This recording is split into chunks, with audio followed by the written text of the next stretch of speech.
Hey girls, can you believe that summer is almost over? It's crazy.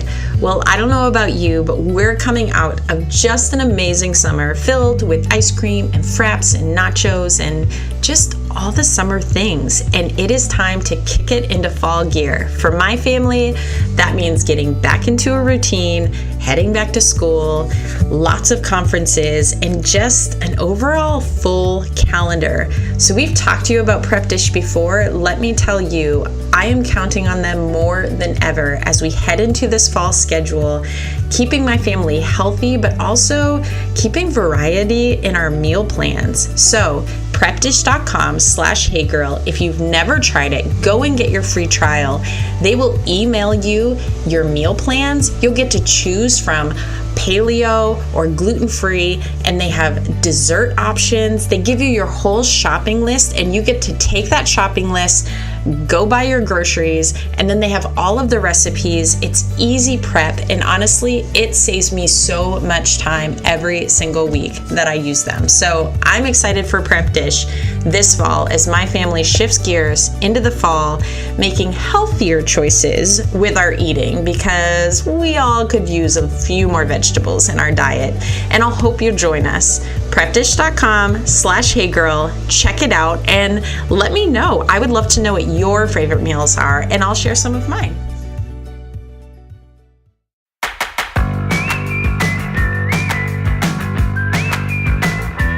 Hey girls, and welcome to another episode of the Hey Girl podcast. We're your hosts, Bethany Needham and Laurie Casagrande. And each week, we get to share with you stories from women of all ages and stages of life who are following Jesus right where they're at. Our prayer is that each story encourages you to run your race in your place. Okay, ladies, for this best of episode, I am digging way back in the archives to one of our first interviews. In fact, I'm having all the feels just thinking back to sitting around a table in my bedroom with Jen there, and I still remember back in the early days, our little basket of goodies, always including seltzer, of course. And my friend Hanne Larson and her bravery and willingness to be one of our first interviews when truthfully we had no idea what we were doing. But Hanne was one of the best picks that we could have had for an early episode because she's phenomenal. And honestly, she was so good as an interviewee. We could have totally bonded as interviewers and she still would have killed it. So I'm excited to bring this episode back. If you haven't listened, and even if you have listened, this one is worth your time. I just remember being so moved by Hanne's story, and I get the privilege of knowing her in real life, and it still was just incredibly powerful for me to just hear some of the details of how God has brought her to where she is today.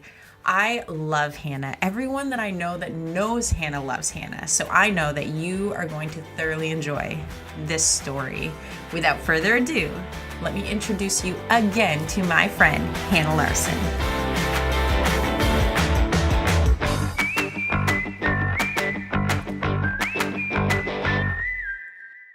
I'm super excited to introduce you to Hanne. She is a woman that has been in my life for quite a number of years. And who knew that then years later, I would end up going to church with you all, getting to be a youth pastor for your kids, just so many cool things. So I know a lot about you and I've been honored to know you, but our listeners, I'm sure would be so blessed to know more about you. So Hanne, can you tell us a little bit about your story, who you are? Thank you, Bethany. I have to say, when you invited me, it was an absolutely yes, because I love being with you. So I grew up in Denmark, and actually my parents were the directors of Child Evangelism Fellowship in Denmark. My mom went to Denmark as a missionary on her own, met my dad there. She married a native, and so I grew up there and graduated from high school there. But when I was 15 years old, I was actually at a church service in Michigan because my parents would come for my mom's furlough. Okay. I was at a missions conference, And the guy who spoke just really gave a call to giving your whole life for full-time service. And when he was done speaking and he gave that invitation, I just shot out of my chair. And I just knew that God was calling me to some kind of full-time ministry. So after I graduated from high school in Denmark, I needed to go to like a Bible school or something for some training. And in Denmark, there are no Bible schools. So I worked for a year and a half to save up enough money so I could go to a year of Bible school over here in the States. Fast forward a little bit, because while I was in college, in Bible school, I transferred to a 4-year college. I was really praying for God to just show me what kind of ministry he was actually calling me to, because I knew I was preparing for ministry, but I wasn't sure what. But it was on a Thanksgiving break that I went with a friend of mine to Chicago, and her family was from the suburbs of Chicago, and they took me on the elevated or the train in Chicago down through the south side, because they knew that a girl from Denmark would have never seen anything like that. So we took the train through this really rough area, and while we were on the train, I felt like I heard God speak to me and say, "Hannah, these are the kids." And so at the next train stop, I ran out, I took a picture, and when I got back to my dorm room, I put it up on my wall and said, "Lord, send me." And so I started just praying about how was I going to minister to these kids, or these at-risk kids. Turned out, it's a very long story, but I ended up working with inner city kids in Minneapolis after I graduated from college, and I had majored in social work and Bible. But while I was doing that, I really felt like I knew I was called to a neighborhood, and I was working with high school and junior high girls in a kind of a neighborhood ministry. Okay. But my supervisor said to me he wanted me to start a Bible study in lockup in the juvenile detention center. And I didn't know that God had called me to that. Plus, it seemed really like outside of what I would feel comfortable doing. Yeah. And so I said, "I don't think that's what God said." and he said, "Well, I really need you to do this. I really need you to start this Bible study." And so I still remember it was a Sunday night, and I was driving down 35E in St. Paul, Minnesota, and I was crying. And I cried out to God, and I said, "God, I can't do this." And I felt like I just heard him like speak right out of the sky and said, "Hannah, I know, but I can." And that night I went in there, 34 kids out of 36 had signed up to come to Bible study. Wow. And it was a co-ed detention center. Here we sat in a great big circle, and I was it. Huh. And God's Spirit fell on the place. It was like unbelievable. Wow. And when I drove home that night, I was crying harder than I cried on the way down. and I said, "God, I'm doing this the rest of my life." Oh. And so here we are, 36 years later. And I'm still doing that, but in a different location now. We live in New England. But anyway, I didn't meet Scott till I was almost 30. I got married 3 weeks before my 30th birthday. And so for 6 years, I worked in Minneapolis with both inner city kids and the kids in lockup. And I knew that was God's call in my life. So I met Scott, and he ended up going to seminary at Gordon Conwell. So I needed to move here after we got married. Right. And so I was going to join a ministry that was going into the juvenile detention centers out here. But come to find out, there were no ministries doing that. In fact, the state didn't allow any spiritual programming for the kids who were locked up. And they had gone to a really like therapeutic model. So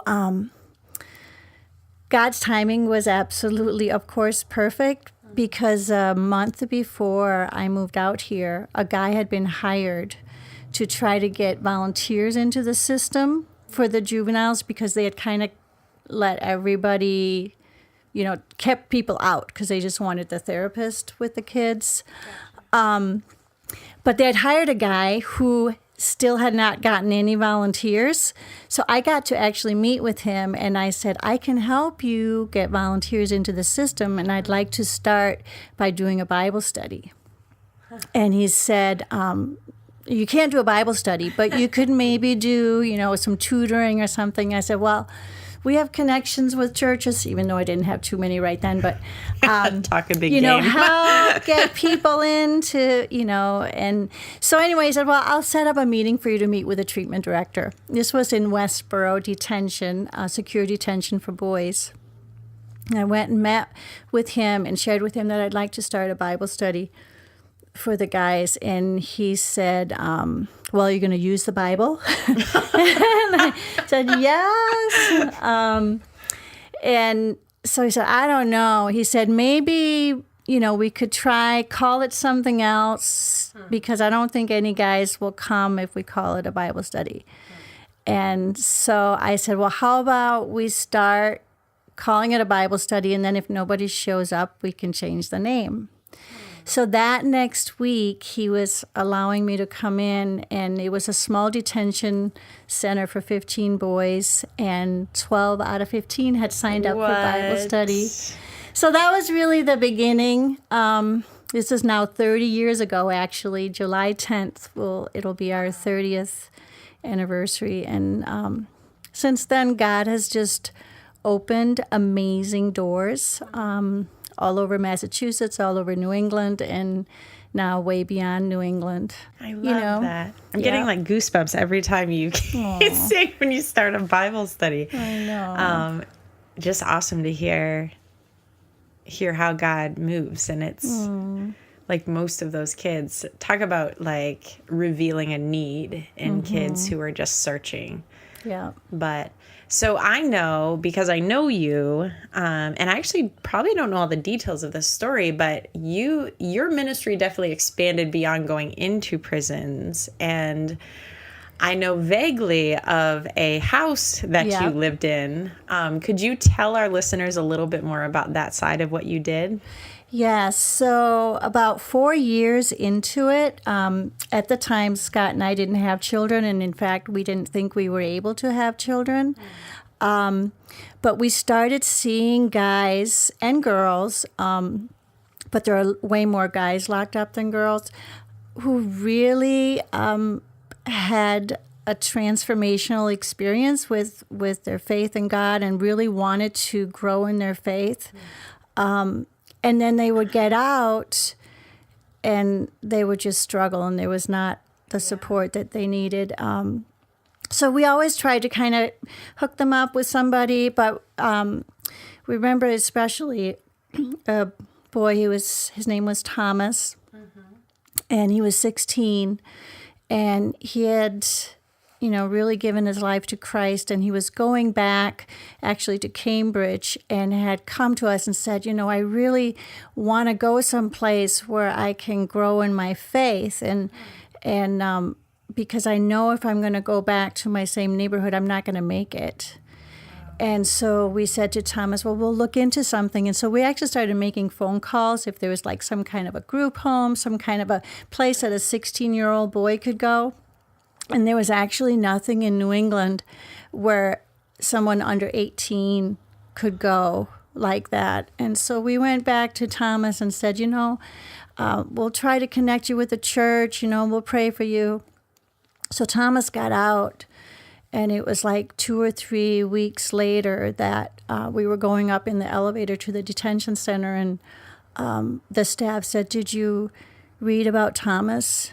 And we're like, no. And they said, well, it was in the back of the Boston Globe that he was found shot in the back of the head by a rival gang. And so we just felt like this can't really be God, that there's no place for kids who really want to grow in their faith to go. And so we started praying that God would raise up a home for kids.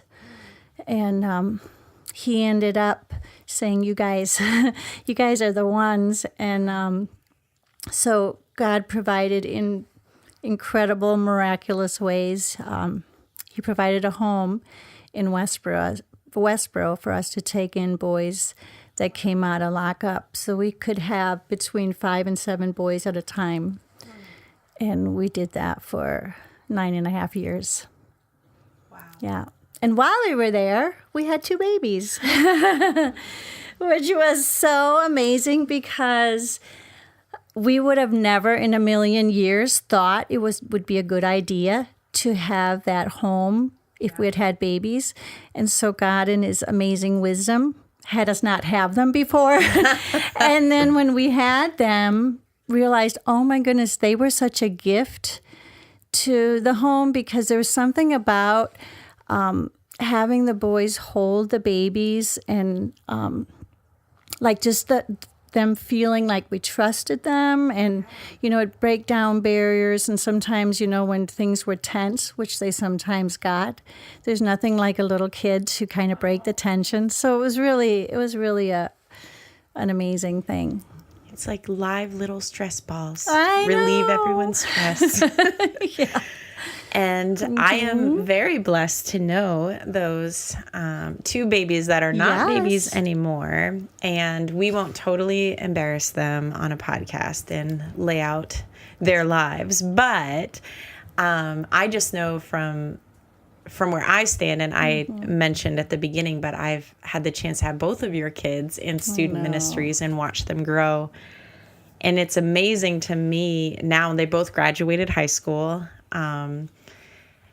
Just being able to see the fruit of those experiences in their lives, and just the incredible gifts of mercy and love. And I mean, I say it all the time, but your kids are they're like my own kids. And I mean, they babysat my own kids, now that I think about it. That's crazy. Oh, my. But I absolutely, it's been an honor to get to know them. But I love just being able to see kind of the end of that. They were born. And you said, and I think that's fair. Like, I'm thinking as a mom, it's one of those, you probably wouldn't choose that for them. But then God kind of knows best, and he sets it up, and then they're born into that. And it's an incredible story. You've officially had me crying twice already, so thank you for that. But I would love the chance to ask you some questions to kind of talk about the now in your life and where you're at. It's amazing to hear just how God began this ministry that you and Scott have had such a part of, Straight Ahead. And I think even the story of Thomas and is heartbreaking that is how even God has used Thomas's life. I just think about how many lives his life has saved. Yeah.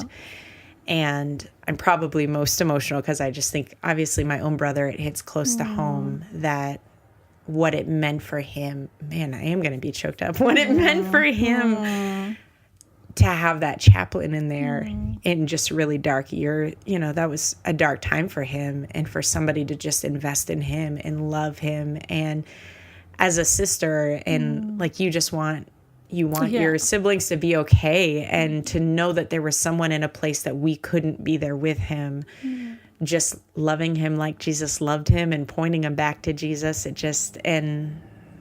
So before I get to questions, I guess just thank you guys. Thank you for taking a call and listening to Jesus. And I love the beginning of the story when the guy first approached you and you're like, no, I don't think that's it. Right. So I'm just glad that it's gone the way that it's gone. And I love that our paths have crossed, and in just so many different ways. But this time in your life as we think about this season of your life. And I mentioned your kids now have grown and graduated. Why don't you just real quickly tell us where are your son and daughter now? Yep. So they're both in college.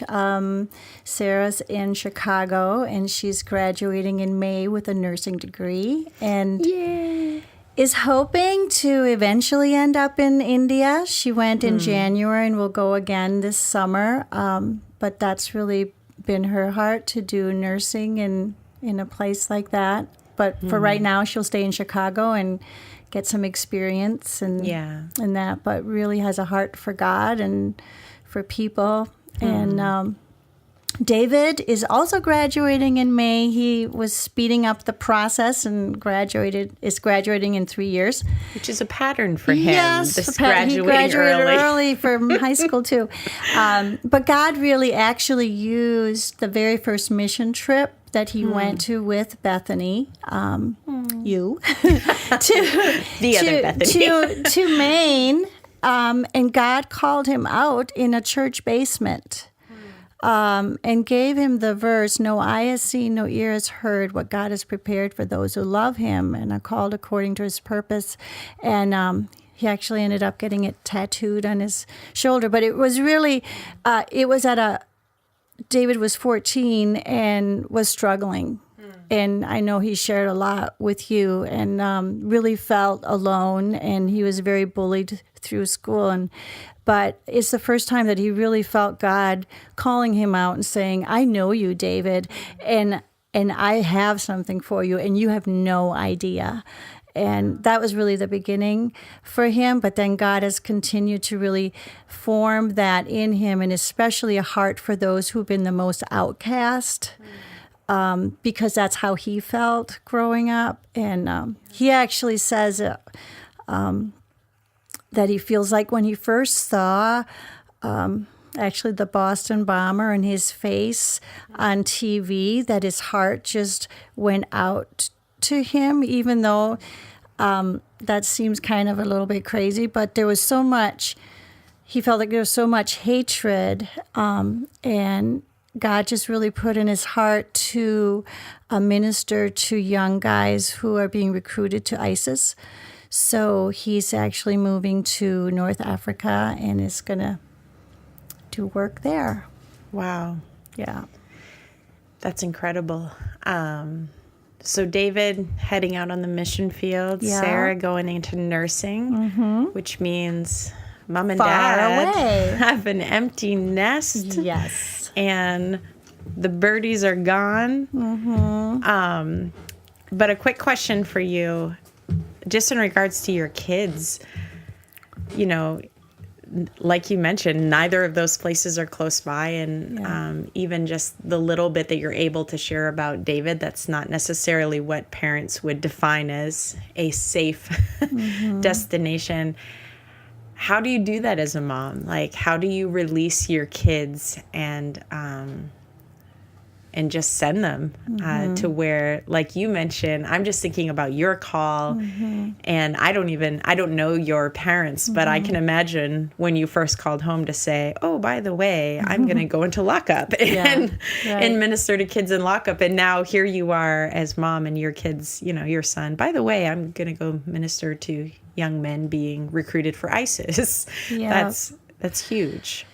It is, and I think this is one of the things that I would say God has been so gentle with me in preparing me for things that my kids feel called to, because actually I remember exactly where I stood in my kitchen when David... he had been on a mission trip to Guyana, and it was right after that he called and said, "I feel called to, move to the Middle East or North Africa to minister to young guys being recruited into ISIS." And I froze I was standing at the island in my kitchen, and the words that came out of my mouth were, David, I know you will go wherever God calls you to go. But inside, I was going, no!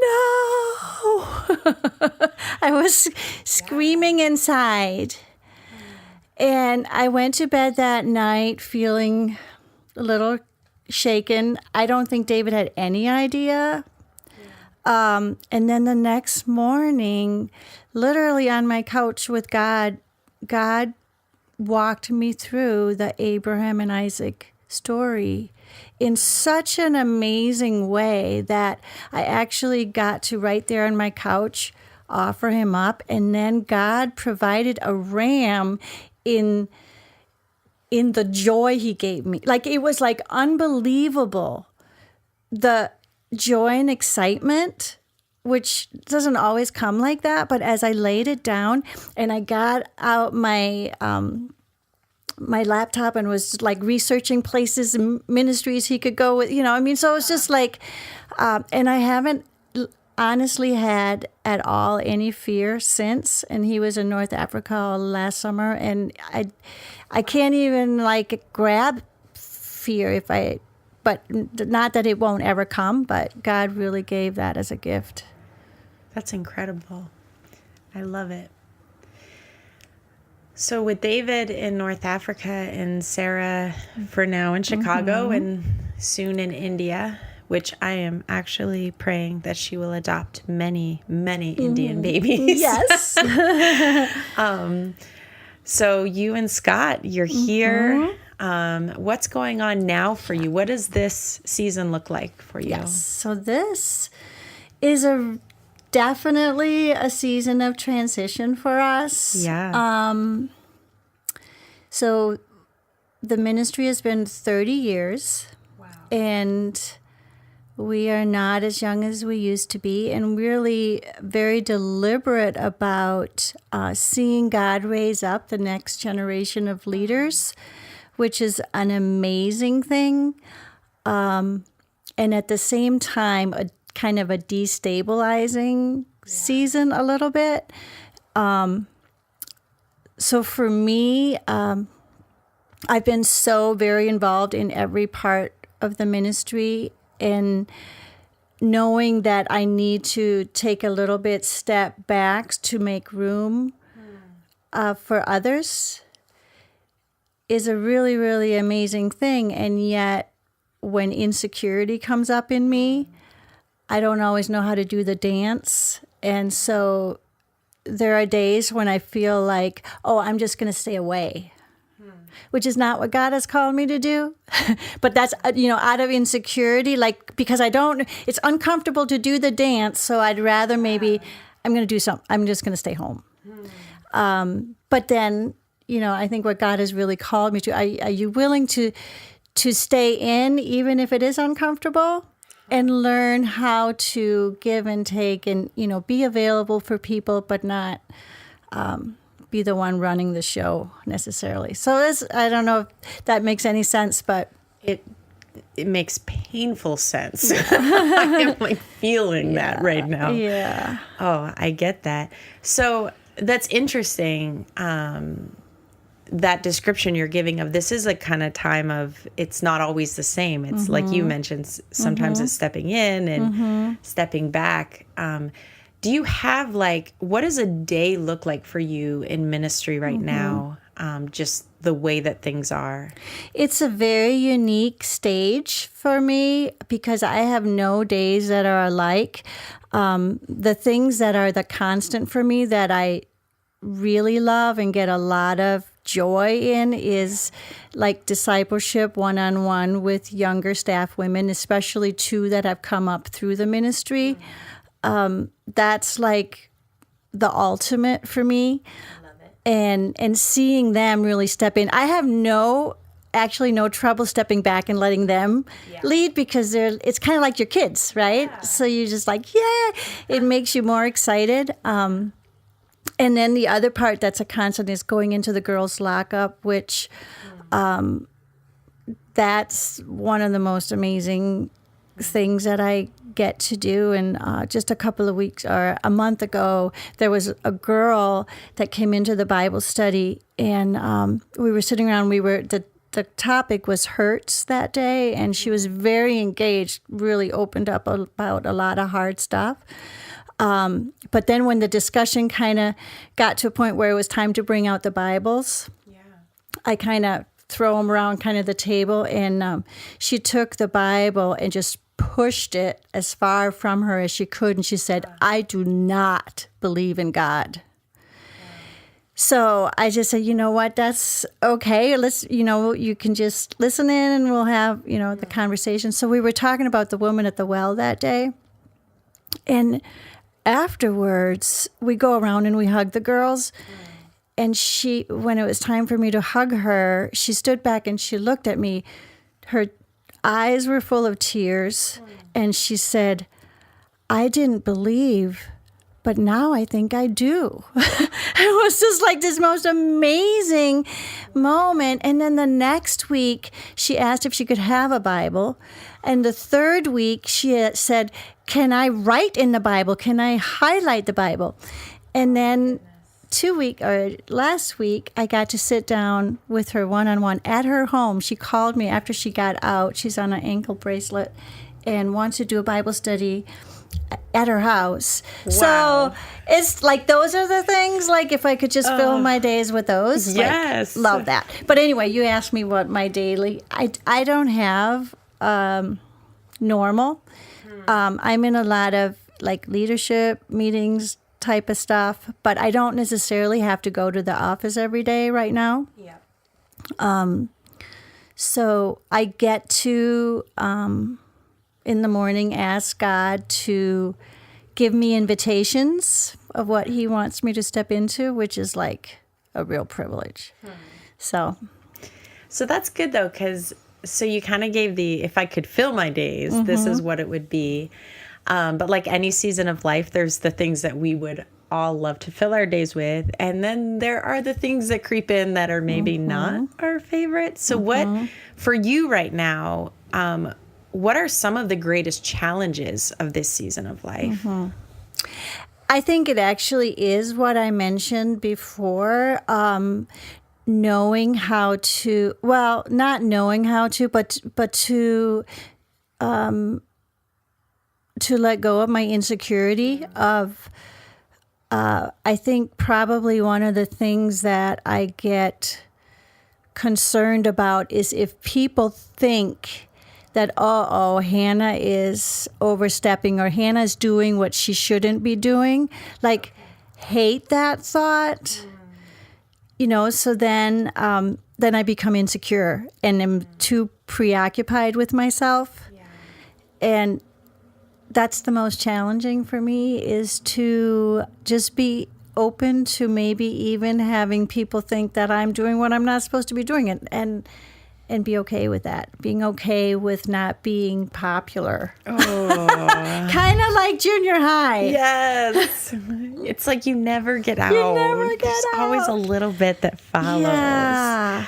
Oh, well, let's shift gears a little bit, because I'm actually really excited to hear your answers for this, because I don't know if we've talked about this in recent days anyways, which you are somebody that I have always admired and looked up to, and just your journey of faith. And but I also know that though there are highs and lows in that journey, you just are someone that to me is such a deep well, and roots that are not shallow, and just a real relationship with God. So what does it look like for you on a day-to-day basis to learn and grow? Like, what are the ways that you're getting to know God, that you're spending time with him, whether it's reading, prayer times, whatever it is? What does that look like for you right now? Right now, and has been since my children were babies, first thing I do in the morning is go to my coffee pot. Amen, sister. And then I get to go and sit with God for about an hour every morning. And what I do during that hour Well, right here on the table in front of me is actually my utmost for his highest. I've been reading that for about 35 years every day. Really?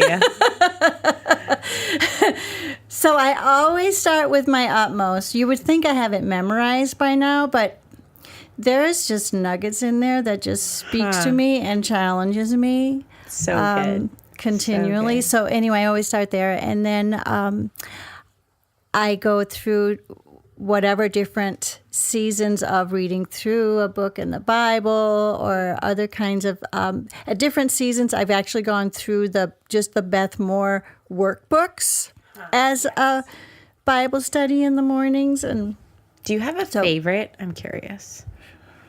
Of Beth Moore's. Breaking Free, honey. Yeah. Oh, my. That's what I'm using for discipleship right now with the 2 young women that I'm discipling. Is like, so good. Oh, my. But I keep saying I said it to Olivia just the other day, this is my 4th time doing this. So, and I'm still not broken free. Yes. There's just more and more layers. More and more layers. So it's an onion. Yes, it takes time. It's an onion. I hear that. Yeah. Oh, that's awesome. Yeah. And then I have a prayer time and I journal. Oh, Yeah. yay. Mm-hmm. I'm a big journaler too. I like that. In journaling, are you somebody that has like a ton of journals, like just collected? Yes, I do. And in fact, so I've kept them from the beginning. Yeah. But I have told my kids that they're going to be burnt when I die. Because this is not the place to find nuggets of gold. This is the place to find my deepest, darkest thoughts and how God kind of talks me through it. Oh, so this is not an utmost for his highest. Nope. This is an utmost for her lowest. This is right. But he does bring me, it's amazing how much journaling, like I can start out, going, I don't know why I was so angry when I went to bed last night at Scott, but there's something that triggered inside of me. God, just reveal what's going on, that kind of stuff. And so it's just been really, really important to me. But I was just telling Olivia, because we were going through, actually today, we were doing the Breaking Free, and it's one of my old workbooks that I'm using. Yeah. So the way I answered, this was from when we were in the discipleship home, actually. Wow. Which is a long time ago. We moved out in 2000. Oh, my goodness. Honey, yeah. So, yeah. Almost before you were born. No. But that young. But I had the answer to a time that I was going through a hard time, but I found joy, not happiness, but joy and distinguishing. And so I had written a little thing, and it was clearly from the discipleship home. And I said to Olivia, I'm going to go back and dig out my journal from that time to see what was actually going on with me. Oh, you had it. So I love that. I love that. Oh, that's so cool. Yeah. No, that's very cool. And Olivia, just to clarify, she's one of the girls she's that one came of the up girls. through. Yeah. Mm-hmm. Yeah. She's incredible. I've gotten to meet Olivia, so Yeah. she's amazing. Yeah. So not only are you a spiritual mentor and somebody I look up to, but we're going to get real. Okay. I have said many times, I've said this to your face, so this is not news to you, that I just want to be you when I grow up, because nobody can see you. They can only hear your voice. But you were literally the cutest. Oh, my goodness, honey. And always sweet. Stylish and fit and trendy and fun. And okay, Jen's in the room. She can attest to this. Yes, 2 thumbs up to this. And she just met you. Oh my. So, but here's the thing. I am curious for you, because there's the spiritual side of caring for us. And then there's just taking care of our bodies and our health and things like that. What does it look like for you what does it look like to be that? Please tell us. Honey. And where is my notebook? I need to really take notes. wish I could say something really great. So what you're saying is it's just natural. I eat halfway healthy, I would say. That's good. I do. I eat pretty healthy. What is healthy for you? Well, I think I don't overeat. Okay. And because actually Scott, a couple of years ago, had his triglycerides were high. So we cut out a lot of dairy and a lot of not so great stuff. But I mean, we still do we're not extreme in any way. Try to eat a lot of vegetables and fruit, and I eat oatmeal every morning. But now they have the cold oatmeal I get to make. Oh, that's the best. I refrigerated overnight. That La berries in yes. town. Have you tried it? Yes, honey. It is. I so make that good. now every morning. The night before. Okay, I need. Honey, yes. We will put this in the show notes. Yeah. I need a recipe for that because the coffee shop we have close by. That's what I mentioned, La Java. But first place I ever tried, the lady it was new, and she's like, "No, really, just take one and try it." And the thought of cold oatmeal was like so gross to me. But then I tried it and I was like, this is delicious. It's okay, so can I good. just tell you right now? Yes. A 1/4 cup oats. Okay. A 1/4 cup of yogurt. Oh. And a 1/3 cup of any kind of milk, almond milk, whatever. Okay. That's easy. You can remember that. What kind of yogurt do you put in?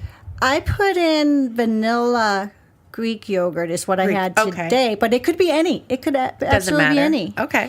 2 teaspoons chia seeds or whatever. Gotcha. Is that what it's called? Yes. As long as you mean chia seeds, then yes. That's what I do. It's called. They swell up like little black things. Yes. Chia seeds. And then I put a little dash of cinnamon. Oh, that's so it. Good. And then stick it, and then you have berries on top. Yes. The next morning. The best. It's So anyway, so that's how healthy I eat. Cold oatmeal is the secret to your adorableness. Yeah, and I don't exercise. Okay, that actually kind of makes me sick. Kind of. Well, me too. That's one of my shoulds, but I don't. It's okay. I'm broken right now, so I can't exercise. So I'm with you. But all right. Well, okay. Love all of that. Yeah. Though things are transitioning, obviously you have a full life right now. So one of the things that we feel very passionate about just as a part of this podcast is communicating to women that just about the seasons of life. And there are sometimes things that we may be gifted at, things that we can do that sometimes just have to go on the shelf. Like, this isn't the time. I always like to say, just because you can doesn't mean you should. And so I'm curious for you right now, is there anything that comes to mind that is one of those things, something that you're not doing right now, that this just isn't the season for that?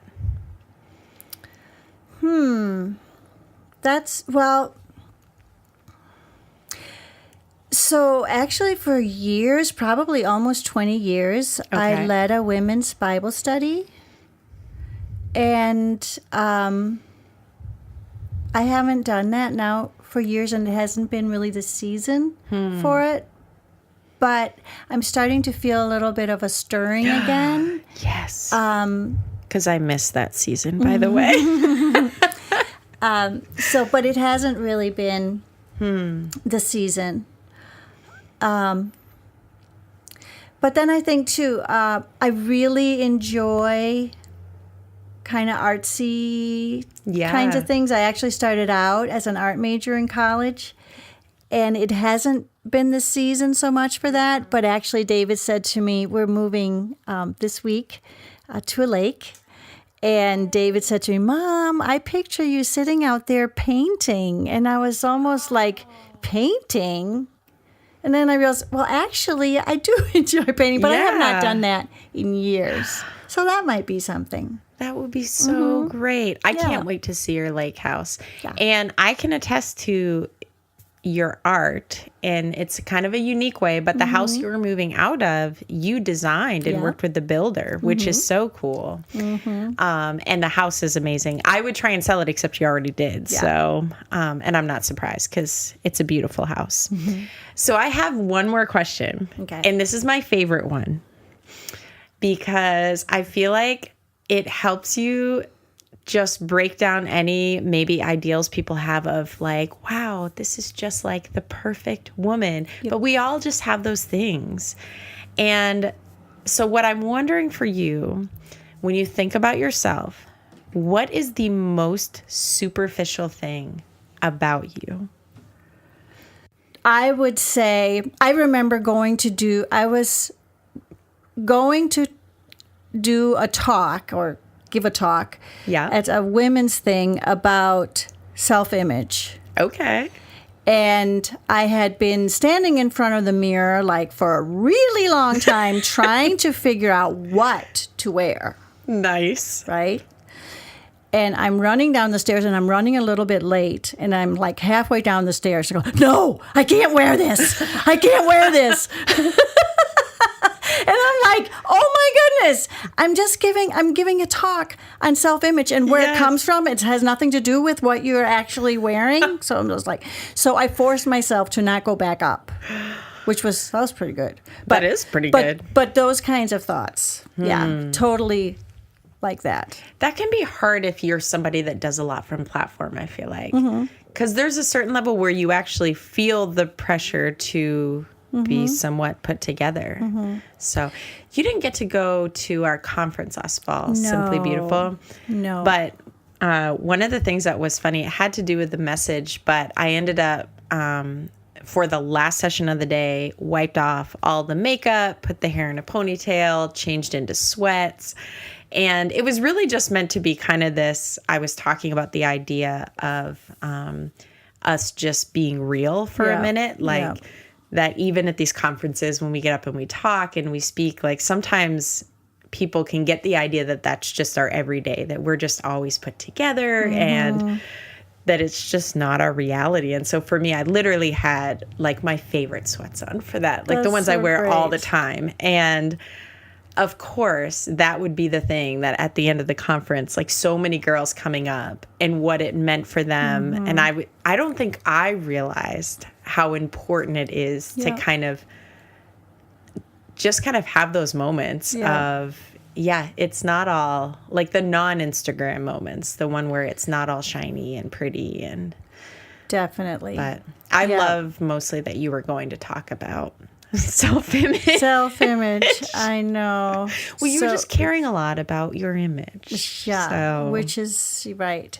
So, but I think it does actually, the whole thing about caring, like one of the things that Scott and I actually talk about a lot, or not a lot, but just how much, for me, I can fall into wanting to be seen as good a lot more than want to be good. Wow. And that's pretty huge. It's a huge thing for me to reflect on of the motivation of my heart. And it really is. We went through a training like years ago, and one of the things we had to do was stand in front of a small group and have them kind of give feedback of their first impression kind of thing of us. And it was kind of like a very naked kind of thing. But a lot of people, had some nice things to say or whatever. And there were probably about 30 people you had to stand in front of at different times, and they were just giving all this feedback. And then when you got to the end, you had to start writing and reflecting on what was said. Yeah. There was one person that said shallow. And when I got back to my seat, it was the only thing I could remember. Because it was just like, no. And as I was writing about it, I was realizing the fact that was so important proved the point of how shallow I am. Like, oh my goodness. Wow. Right? Yeah. Yeah. So then how do you, because that's gold. Okay. The idea of wanting, because I'm just now like, oh, that's so true. You want people's perception versus. To not be that. Yeah. So then how do you, like yourself, how do you fight against that in your life? Like to be really intentional, because the word that came to mind was character. Yeah. Like, what does it look like for you just to be very intentional about what matters most is my character, not what people perceive of me? Well, I wish I had the perfect recipe for that, right? But I think it is to be willing to be super honest with myself and reflect back on the day before. I brought a thing of brownies to this person. What was I looking for? Or for me, like some of the things that, because I get to be around a lot of people who do have needs or whatever, and I catch myself, wow, why did I have to tell that person that I did that? You know, like, what if I didn't have to self-promote? You know, just kind of reflecting on the motives of my heart. And, you know, we're human beings, but I think it's really healthy to kind of take a personal inventory, and went through a thing last year that kind of as part of my journaling time was looking at the day before, and it was what was done out of fear, which is really self-promotion is done out of fear, right? You have to like me. What was done out of fear and what was done out of love. And just reflect on kind of my day. And there's only two options. So that's very revealing. Because there are a lot of good that's done out of fear. Quote unquote good. Yeah. I'm totally going to start doing that in my journal. I'm not sure I'm ready for it, but I'm going to start doing that. Well, Hanne, it's been incredible to have you on here. Thank you so much for just giving your time and Thanks for sharing your story. Me. Super great.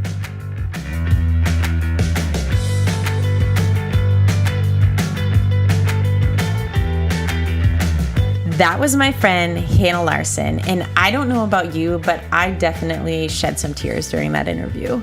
I thought it was just so powerful. So many of the things she said just resonated with me so much. So I have known Hanne for a lot of years, but this was your first time getting to meet her and getting to hear her story. So I'd love to hear, what are the things that really stood out to you? So I loved that she so clearly heard from God when she stepped off that train in Chicago, and God was like, Hanne, these are the kids. And she was like, Lord, send me.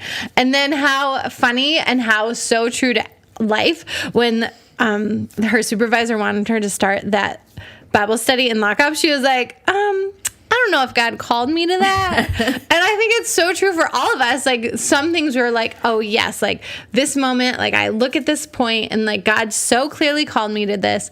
And then other times you're like, whoa, I didn't see that coming. But obviously those Bible studies in lockup was one small step towards this whole ministry that her and her husband have been doing for 35 years. Is that right? Yeah, a lot of years. So I love that realness of her and just being able to say that to us. I loved that.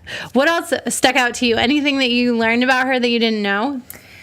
Yeah, so the part that definitely had me in tears was when she shared about the young man that needed or really asked them he needed a place to go. He had just come out of lockup. He had given his life to Christ, but home was not a good option for him. And so that just his story and them hearing about it in the newspaper. And then I just think about that kid's life, and it was this awful death and this obviously every parent's nightmare, but just how in the end, when you look back over all the years since he's passed away, how many kids' lives have been saved since then. Yeah. And I just find that so powerful. And I love Hanne and how real, that's just her. Like whenever you have coffee with Hanne Larson, you just bring tissues because you know it's going to get real, and she's not someone that's just going to take your pad answer of, no, I'm fine. Like you're going to go there with her. And I just really, really appreciate that about her. And I think probably the other thing for me with Hanne is her heart to equip and release the next generation. I love that. I love that she is walking that road and is just very honest about how painful that can be and how challenging it can be, but she's just so committed to it and how important that is for her. And as a young to middle woman, I don't know where I fall, but as someone in that camp of, I am someone who has been greatly influenced and equipped by Hanne. Well, and I loved how she said it's uncomfortable to do the dance. And I think a lot of times, how many of us think, oh, I feel uncomfortable. Maybe I'm on this side of it, but she's on that side of it saying, I feel uncomfortable too. And just, I love how she talked about, like, some days I don't want to do the dance, but I need to get in there. I'd rather stay away. And I just appreciated that so much. And yeah, it is something that I'm like, I want to take that away as just something to remember. Like, when you're in transitions or stages, to just stay in the dance. I love that word picture. So girls, I hope you were as encouraged and challenged by Hanne Larson's story as we were today. It's been such a blessing to know her, and even as we interviewed her, just to hear more of her story, and just a reminder to me that all of those moments in our lives where we say yes to God, we just never know the powerful impact that that's going to have in so many other lives. Ladies out there who maybe you're in that season of life and transition is a big word for you, I just pray over you today that this was an encouragement to you and just a reminder that the best is yet to come, that God still has a work for you, and that passing the baton and equipping and releasing the next generation, though it is difficult, is just part of your ministry and what God has called you to do. And for all of us, regardless of our age, may we all be looking out for those opportunities with people younger than us and coming up to really come alongside them and encourage them in their walk and in their journey. So again, we love to hear from you all the time. We love to hear from you. So reach out to us on social media. We got Facebook, Twitter, Instagram. We're at Hey Girl Pod in all of those. And Jen and I are also, we have our own social media pages. So you can feel free to reach out to me, Bethany Needham, or Jen Parker, and we'll definitely friend you unless you look like a creeper in your photo. Then we'll think about it. But we love you, and we're so glad you listened today. Thanks for giving us your time. We hope you leave encouraged.